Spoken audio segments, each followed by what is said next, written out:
آغا Khan university examination board کی جانب سے 11ویں جماعت 2024 کے سمعی مہارتوں کے امتحان میں ہم آپ کو خوش آمدید کہتے ہیں۔ اس جزو کا کل دورانیہ 25 منٹ ہے اور اس کے کل نمبر 20 ہیں۔ آپ کو 2 اقتباسات سنائے جائیں گے۔ ہر اقتباس 2 بار سنایا جائے گا۔ پہلے آپ اقتباس نمبر 1 کو غور سے سنیے اور پھر اس اقتباس سے متعلق 10 سوالات کو خاموشی سے پڑھنے کے لیے 2 منٹ کا وقفہ ہوگا۔ اس کے بعد آپ اقتباس نمبر 1 دوبارہ سنیں گے اور اپنے جوابات جوابی ورق پر موجود 4 دائروں میں سے کسی ایک صحیح دائرے کو پر کر کے دیں گے۔ اس اقتباس کے سوالات حل کرنے کے لیے آپ کو 3 منٹ کا وقت دیا جائے گا۔ اس کے فوراً بعد آپ اقتباس نمبر 2 سنیں گے اور اس کے بعد اقتباس نمبر 2 سے متعلق 10 سوالات خاموشی سے پڑھنے کے لیے 2 منٹ کا وقفہ دیا جائے گا۔ اس کے بعد آپ اقتباس نمبر 2 دوبارہ سنیں گے اور اپنے جوابات جوابی ورق پر موجود 4 دائروں میں سے کسی ایک صحیح دائرے کو پر کر کے دیں گے۔ اس اقتباس کے سوالات حل کرنے کے لیے بھی آپ کو 3 منٹ کا وقت دیا جائے گا۔ اقتباس نمبر 1 سنیے۔ مسجد طوبہ۔ شہر کراچی کا شمار دنیا کے بڑے شہروں میں ہوتا ہے۔ اس شہر میں تعمیراتی اعتبار سے ایک لاجواب مسجد ہے جس کا شمار دنیا کی خوبصورت مساجد میں کیا جا سکتا ہے۔ اس مسجد کا نام مسجد طوبہ ہے جس کو گول مسجد بھی کہا جاتا ہے۔ اس مسجد کی تعمیر کا آغاز 1966 عیسوی میں ہوا تھا جو کہ 1969 عیسوی میں مکمل ہوا۔ جب یہ مسجد تعمیر ہوئی تو اس مسجد کو دنیا کی بڑی مساجد میں شمار کیا جانے لگا۔ وسعت کے اعتبار سے اس مسجد کو دنیا کی 18ویں بڑی مسجد کا اعزاز حاصل تھا۔ یہ مسجد اپنی بے شمار تعمیری فنی خوبیوں کی وجہ سے جدید طرز تعمیر کی ایک بے مثال عمارت ہے۔ اس مسجد کی سب سے بڑی ندرت آمیز شے اس کی گول چھت ہے جس کو ایک بڑے گنبد جیسی شکل میں بنایا گیا ہے۔ مسجد کی انجینئرنگ کی خاص بات یہ ہے کہ اس قدر وسیع چھت کو سہارا دینے کے لیے درمیان میں کوئی پلر یا ستون نہیں ہے اور یہی چھت اس مسجد کی سب سے بڑی خوبی ہے۔ اس مسجد کو سفید سنگ مرمر سے بنایا گیا ہے۔ مسجد کی چھت بھی سفید سنگ مرمر سے بنائی گئی ہے۔ مسجد طوبہ کے آرکیٹیکٹ بابر حمید چوہان ہیں جبکہ چیف انجینئر کی حیثیت سے ظہیر حیدر نقوی کا نام لیا جاتا ہے۔ واقعی ان دونوں افراد کی محنت نے اس مسجد کو خوبصورت اور جدید طرز تعمیر کا شاہکار بنا دیا ہے۔ مسجد 5570 مربع گز زمین پر تعمیر کی گئی ہے جبکہ مسجد کی اصل عمارت 35,312 مربع فٹ پر محیط ہے۔ مسجد کے اندر 5,000 افراد نماز ادا کر سکتے ہیں لیکن اس کے ٹیرس وغیرہ پر مزید 8,000 عبادت گزار عبادت انجام دے سکتے ہیں اور مسجد سے متصل کھلے صحن میں زائد از 30,000 افراد نماز پڑھ سکتے ہیں۔ مسجد طوبہ کی ساخت بڑی عجیب و غریب ہے۔ اس کا درمیانی اونچا گنبد اپنی مثال آپ ہے۔ مسجد کی گنبد نما چھت میں روشنیوں کا خاص انتظام ہے جو مصلیوں کو متاثر کرتا ہے۔ مسجد میں لگی تختی کے مطابق اس کا مینار 120 فٹ اونچا اور اس کے گنبد کا قطر 212 فٹ اور گنبد کی اونچائی 51.48 فٹ ہے۔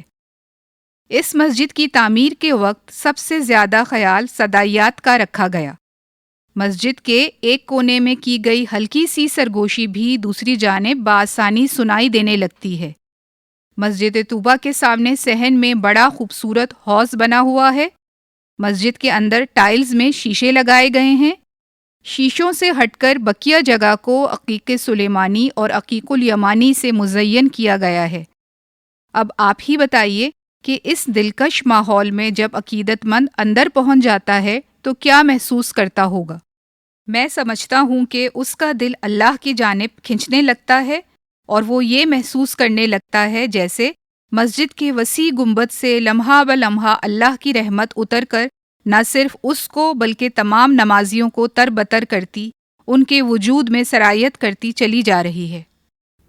اب سوال نمبر 1 تا 10 جو کہ صفحہ نمبر 2 اور 3 پر ہیں، خاموشی سے پڑھنے کے لیے آپ کو 2 منٹ دیے جاتے ہیں۔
اقتباس نمبر 1 دوبارہ سنیے۔ اس دوران آپ چاہیں تو اس سمعی اقتباس سے متعلق سوالات پڑھ سکتے ہیں، نیز انہی سوالات کے جوابات سے متعلق اہم اور معاون نکات لکھ سکتے ہیں۔ مسجد طوبہ۔ شہر کراچی کا شمار دنیا کے بڑے شہروں میں ہوتا ہے۔ اس شہر میں تعمیراتی اعتبار سے ایک لاجواب مسجد ہے جس کا شمار دنیا کی خوبصورت مساجد میں کیا جا سکتا ہے۔ اس مسجد کا نام مسجد طوبہ ہے، جس کو گول مسجد بھی کہا جاتا ہے۔ اس مسجد کی تعمیر کا آغاز 1966 عیسوی میں ہوا تھا، جو کہ 1969 عیسوی میں مکمل ہوا۔ جب یہ مسجد تعمیر ہوئی تو اس مسجد کو دنیا کی بڑی مساجد میں شمار کیا جانے لگا۔ وسعت کے اعتبار سے اس مسجد کو دنیا کی 18ویں بڑی مسجد کا اعزاز حاصل تھا۔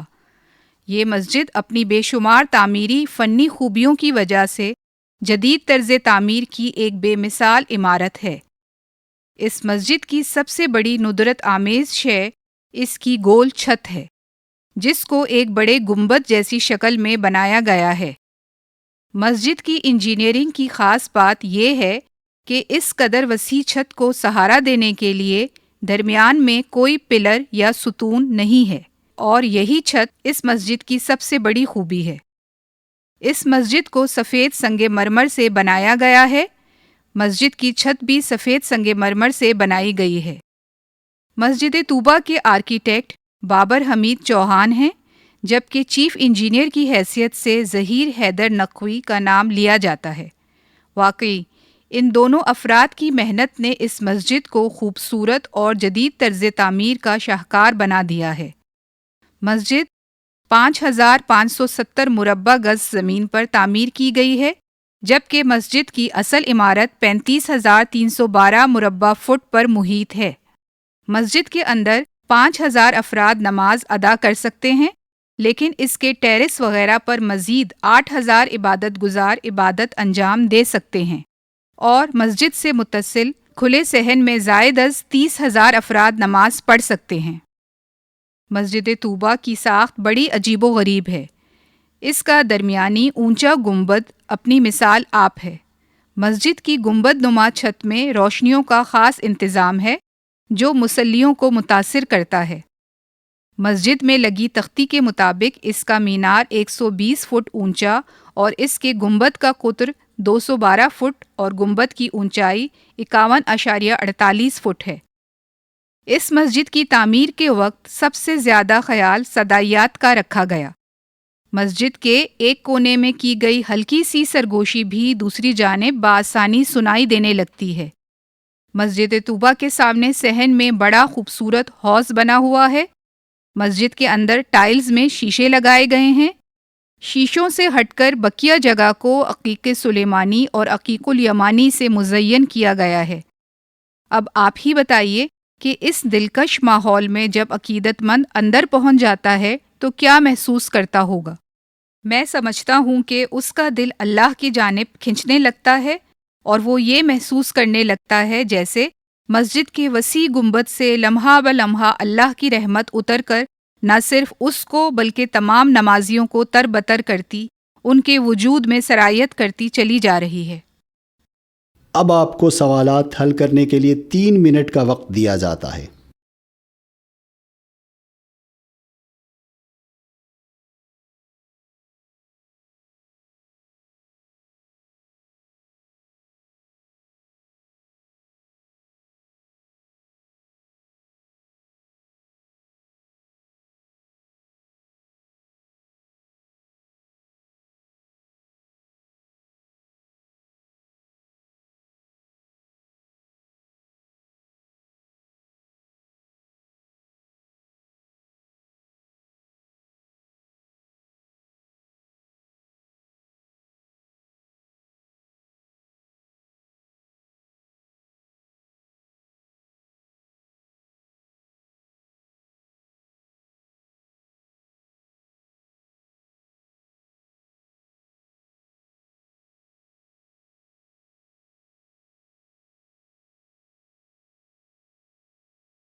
اب آپ اقتباس نمبر 2 سنیں گے۔ یہ اقتباس بھی 2 مرتبہ سنایا جائے گا۔ اقتباس نمبر 2 سنیے۔ بریانی کی پریشانی۔ بریانی بھی کمبخت وہ غذا ہے کہ چھپاؤ لاکھ خوشبو کو کہ خوشبو آ ہی جاتی ہے، اور اس خوشبو سے میرے ساتھ ایک نہایت تلخ واقعہ پیش آیا۔ ہوا یوں کہ ایک دن، وہ دن شاید منگل کا تھا یا بدھ کا تھا، یعنی بکروں اور دمبوں کی ہفتہ واری چھٹی کا دن تھا۔ دوپہر کو گھر سے کھانا دفتر آیا، ٹفن کھول کر دیکھا تو اس میں دال تھی۔ میں نے بھی سوچا چلو کسی ہوٹل میں چل کر جہان مرغ و ماہی آباد کریں۔ ہوٹل پہنچ کر مچھلی اور مرغ بریانی کھائی اور خوب کھائی، مگر صاحب بریانی تو دوپہر میں کھائی تھی لیکن ڈکاریں شام تک آتی رہیں۔ شام کو گھر پہنچے، بھوک ہی محسوس نہیں ہو رہی۔ اعلان کر دیا کہ آج بھوک نہیں ہے، رات کا کھانا نہیں کھائیں گے۔ یہ کمبخت ڈکار عین اس وقت نکلی جب ہم اعلان کر رہے تھے۔ ڈکار کے ساتھ ہی بیوی کے نتنے بھڑکے اور اس نے سونگتے ہوئے پوچھا، اچھا تو آپ نے بریانی کھائی ہے؟ اس وقت بچے بھی سامنے تھے اور یہ بھی ہم جانتے تھے کہ ان سب نے دوپہر کو چنے کی دال کھائی ہے۔ ہماری حالت اس وقت جیسے ایک مجرم کی سی تھی۔ بیوی سر کھانے لگی کہ ضرور تم نے بریانی کھائی ہے، لیجئے۔ ہم نے بریانی کھائی تو بیوی نے ہمارا سر کھانا شروع کر دیا۔ بریانی نہ ہوئی، پریشانی ہوئی۔ بیوی کہہ رہی تھی، کھاؤ قسم، کھاؤ میرے سر کی قسم کہ تم نے بریانی نہیں کھائی۔ عجیب مصیبت ہے، بریانی کے بعد بالعموم کوئی سویٹ ڈش یا میٹھا کھایا جاتا ہے، قسم تو نہیں کھائی جاتی۔ تنگ آ کر میں نے بیوی سے کہا، قسم کھائے بغیر ہی تم کو بتا دوں کہ ہاں میں نے بریانی کھائی ہے، اور اب جو کرنا ہے کر لو۔ بس صاحب، یہ سننا ہی تھا کہ بیوی نے سر پر دھوتڑ مارے۔ ہائے، اکیلے 1.5 روپے میں تو سارے گھر والوں کا آٹا آتا ہے، ہم کھائیں چنے کی دال اور آپ اڑاؤ نقد مال۔ ہائے۔ بیوی کے اس بین سے پڑوسی دوڑے آئے اور گھر کا دروازہ کھٹکھٹانا شروع کر دیا کہ کیوں بھائی، خیریت ہے نا؟ بات سارے پڑوسیوں میں پھیل گئی کہ میاں جی ہوٹل سے بریانی کھا کر آئے ہیں۔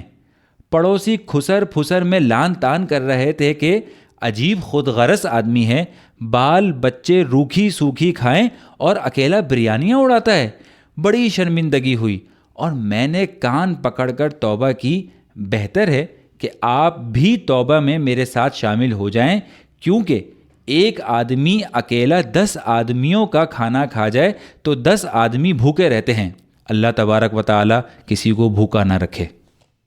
اب سوال نمبر 11 تا 20 جو کہ صفحہ نمبر 4 اور 5 پر ہیں، خاموشی سے پڑھنے کے لیے آپ کو 2 منٹ دیے جاتے ہیں۔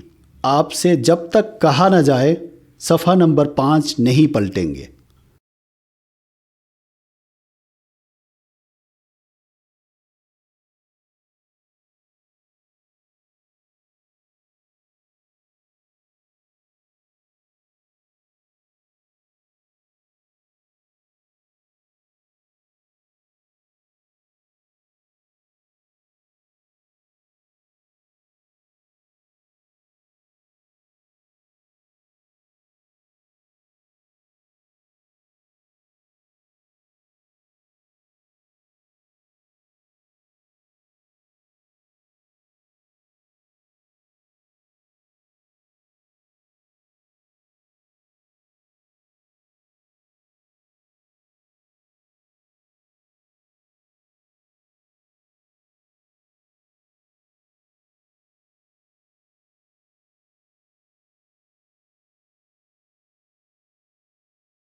اقتباس نمبر 2 دوبارہ سنیے۔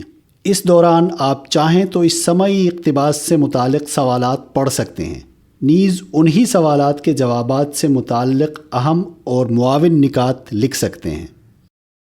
بریانی کی پریشانی۔ بریانی بھی کمبخت وہ غذا ہے کہ چھپاؤ لاکھ خوشبو کو کہ خوشبو آ ہی جاتی ہے، اور اس خوشبو سے میرے ساتھ ایک نہایت تلخ واقعہ پیش آیا۔ ہوا یوں کہ ایک دن، وہ دن شاید منگل کا تھا یا بدھ کا تھا، یعنی بکروں اور دمبوں کی ہفتہ واری چھٹی کا دن تھا۔ دوپہر کو گھر سے کھانا دفتر آیا، ٹفن کھول کر دیکھا تو اس میں دال تھی، میں نے بھی سوچا چلو کسی ہوٹل میں چل کر جہان مرغ و ماہی آباد کریں۔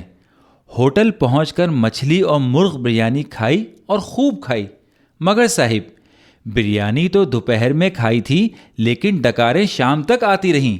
شام کو گھر پہنچے، بھوک ہی محسوس نہیں ہو رہی۔ اعلان کر دیا کہ آج بھوک نہیں ہے، رات کا کھانا نہیں کھائیں گے۔ یہ کمبخت ڈکار عین اس وقت نکلی جب ہم اعلان کر رہے تھے۔ ڈکار کے ساتھ ہی بیوی کے نتنے بھڑکے اور اس نے سونگتے ہوئے پوچھا، اچھا تو آپ نے بریانی کھائی ہے؟ اس وقت بچے بھی سامنے تھے اور یہ بھی ہم جانتے تھے کہ ان سب نے دوپہر کو چنے کی دال کھائی ہے۔ ہماری حالت اس وقت جیسے ایک مجرم کی سی تھی۔ بیوی سر کھانے لگی کہ ضرور تم نے بریانی کھائی ہے، لیجئے۔ ہم نے بریانی کھائی تو بیوی نے ہمارا سر کھانا شروع کر دیا۔ بریانی نہ ہوئی، پریشانی ہوئی۔ بیوی کہہ رہی تھی، کھاؤ قسم، کھاؤ میرے سر کی قسم کہ تم نے بریانی نہیں کھائی۔ عجیب مصیبت ہے، بریانی کے بعد بالعموم کوئی سویٹ ڈش یا میٹھا کھایا جاتا ہے، قسم تو نہیں کھائی جاتی۔ تنگ آ کر میں نے بیوی سے کہا، قسم کھائے بغیر ہی تم کو بتا دوں کہ ہاں میں نے بریانی کھائی ہے اور اب جو کرنا ہے کر لو۔ بس صاحب یہ سننا ہی تھا کہ بیوی نے سر پر دھوتڑ مارے۔ ہائے، اکیلے 1.5 روپے میں تو سارے گھر والوں کا آٹا آتا ہے، ہم کھائے چنے کی دال اور آپ اڑاؤ نقد مال۔ ہائے۔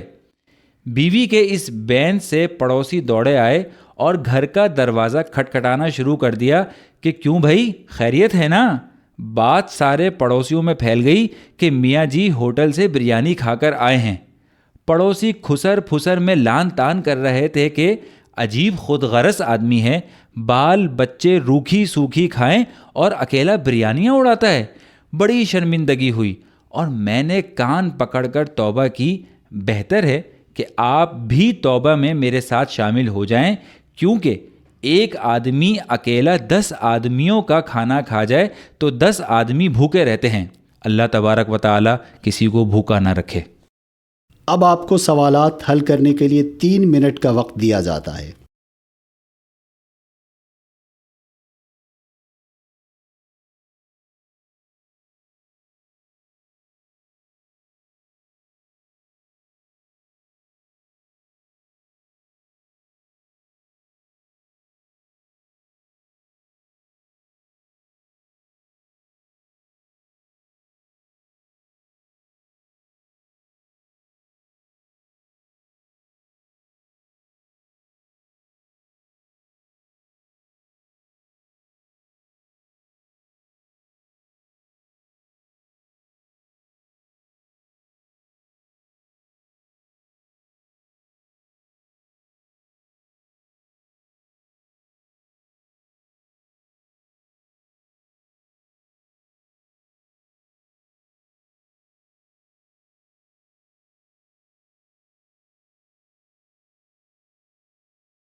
آپ کی سمعی مہارتوں کے جوابات کا وقت ختم ہوا اور اب آپ دوسرے جزو کے سوالات کے لیے صفحہ پلٹ سکتے ہیں۔ اس دوسرے جزو کے لیے آپ کے پاس 30 منٹ ہیں۔